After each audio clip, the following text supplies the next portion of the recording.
Assalamualaikum warahmatullahi wabarakatuh. Nama saya Putri Aulia dari kelas 1D NPM 25783129. Sebelumnya di sini saya akan menjelaskan apa itu array.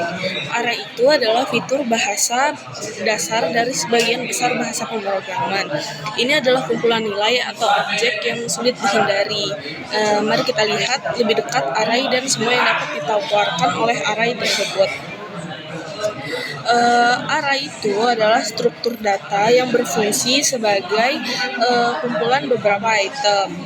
Nah, Anda dapat melakukan iterasi melalui array atau mengakses item individual menggunakan indeks. Array dibuat sebagai potongan memori berurutan di mana setiap nilai disimpan tepat di samping yang lain. Lalu penggunaan dasar karena array adalah fitur dasar PowerShell. Ada sintaks sederhana untuk bekerja dengannya. Array ini juga memiliki 4 item. Ketika kita memanggil variabel data, kita melihat daftar item kita. Jika ini adalah array string, maka kita akan mendapatkan satu baris per string. Lalu ada pula kita dapat mendeklarasikan array pada beberapa baris. Nah, di sini koma itu nggak bersifat opsional dalam hal ini dan umumnya itu nggak digunakan. Lalu ada pula kesalahan perhitungan lebih atau kurang satu, biasanya disebut off by one error. Kesalahan program umum dapat terjadi karena array dimulai pada indeks 0. Kesalahan off by one dapat diperkenakan dengan 2 cara. Yang pertama itu dengan berpikir bahwa kita menginginkan item kedua menggunakan indeks 2 dan benar-benar mendapat item ketiga. Lalu yang kedua dengan berpikir bahwa Anda memiliki 4 item atau Anda menginginkan item terakhir. Jadi Anda menggunakan hitungan untuk mengakses item terakhir. Nah, ada pula fungsi struktur data array. Nah, array ini memiliki beberapa fungsi utama. Di antaranya itu ada penyimpanan data. Array itu digunakan untuk mengumpulkan data dalam satu tempat sehingga lebih mudah dikelola. Nah, yang kedua ada akses data. Kita itu dapat mengakses data dalam array dengan menggunakan indeksnya. Misalnya jika kita ingin mengambil data ketiga nih dalam array, kita itu menggunakan indeks 2. Nah, terus ada pengulangan data. Array itu memungkinkan kita untuk melakukan operasi atau pemrosesan pada setiap elemen data dalam array. Pastinya itu bakal lebih efisien. Ada karakteristik struktur data array. Beberapa karakteristik penting dari struktur data array itu adalah yang pertama ada ukuran tetap. Setelah array ini dideklarasikan, ukuran array biasanya tidak dapat diubah. Ini karena alokasi memori yang digunakan oleh array itu bersifat statistik. Yang kedua ada indeks. Nah, di indeks ini setiap elemen dalam array memiliki indeks yang menunjukkan posisi elemen tersebut dalam array. Nah, yang ketiga ada tipe data seragam. Array ini hanya dapat menyimpan data dengan tipe yang sama. Misalnya, array hanya bisa berisi angka atau hanya bisa berisi teks. Nah, ada pula itu kekurangan array. Nah, dari kekurangan array ini ada ukurannya tetap. Setelah array dideklarasikan, ukuran array tidak bisa diubah. Jika data lebih banyak dari ukuran array, kita ini perlu membuat array baru dengan ukuran yang lebih besar. Nah, yang kedua, ada struktur data array itu memberikan kemudahan dalam penyimpanan dan mengakses data, meskipun memiliki beberapa batasan terkait ukuran dan tipe data. Nah, ada pula kelebihan array. Akses datanya itu lebih cepat. Akses acak ini Anda itu bisa langsung mengakses elemen data tertentu hanya dengan menggunakan nomor indeksi aja tanpa harus melewati elemen-elemen sebelumnya.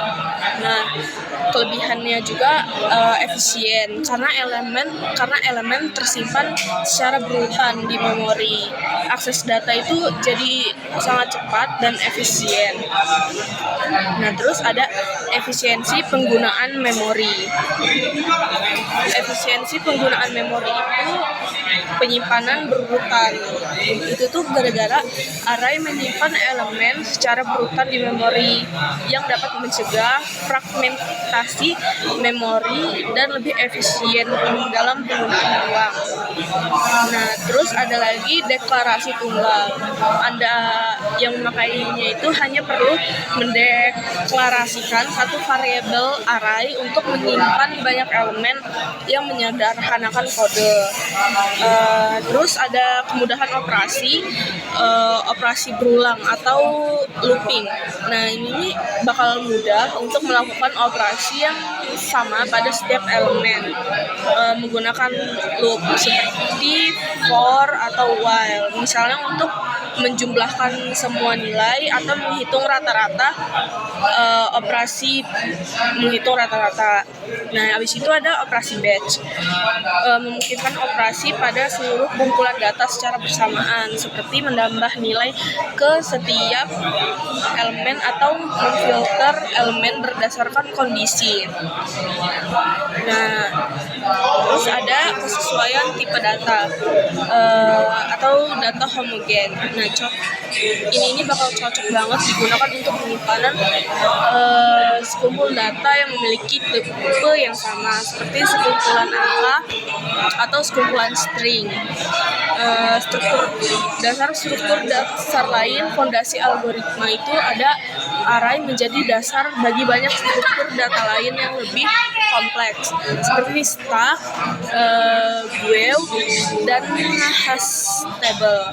Ada pula jenis-jenis array. Yang pertama itu array satu dimensi atau biasanya yang disebut single dimensional array.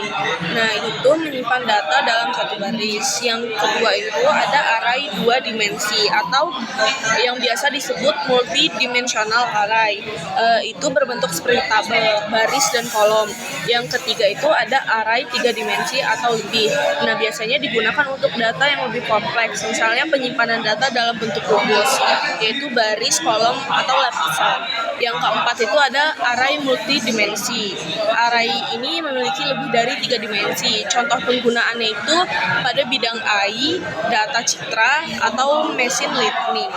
Nah, penerapan array dalam dunia nyata itu ada pula beberapa contohnya, yaitu sekolah menyimpan nilai siswa dalam satu kelas, perbankan menyimpan daftar transaksi nasabah, sains data menyimpan dataset numerik, grafika komputer menyimpan piksel gambar dalam bentuk matriks, game development menyimpan posisi objek, skor atau level, internet dan web menyimpan data API, daftar produk atau pesan chat. Array dalam aplikasi yaitu game development menyimpan posisi karakter, skor, objek atau dalam peta, pengolahan citra. Setiap pixel gambar disimpan dalam array 2D atau 3D. AI, bobot neuron disimpan dalam array multidimensi. Terus ada juga database, ada data disimpan sebagai array 2D, baris, X kolom, dan yang terakhir web programming. Nah, sejarah dari konsep dasar array ini, yaitu konsep array muncul pada era awal pemrograman, yaitu pada sekitar tahun 1950-an ketika komputer hanya dapat menyimpan data dalam memori yang terbatas. Lalu para ilmuwan komputer memperkenalkan array sebagai struktur linear untuk menyimpan data dalam urutan berurutan di memori komputer. Array ini disusun secara berurutan dalam memori sehingga akses data ini lebih cepat karena alamat elemen dapat dihitung langsung dari indeksnya, waktu konstan. Lalu ada pula hubungan array dengan struktur data lain, yaitu list atau vektor, array dinamis. Stack adalah array dengan aturan LIFO, matrix array 2D. Ada juga hash table, yaitu array dengan kunci, indeks diubah jadi hash. Terus ada juga graph. Graph ini adalah diimplementasikan menggunakan array pointer. Nah, ada pula kesimpulannya itu adalah array adalah struktur data dasar untuk menyimpan sekumpulan data homogen. Lalu akses data dilakukan dengan indeks secara langsung. Lalu efisien, cepat, tapi memiliki keterbatasan pada ukuran dan fleksibilitas. Terus array ini penting banget untuk memahami struktur data yang lebih kompleks dalam dunia pemrograman.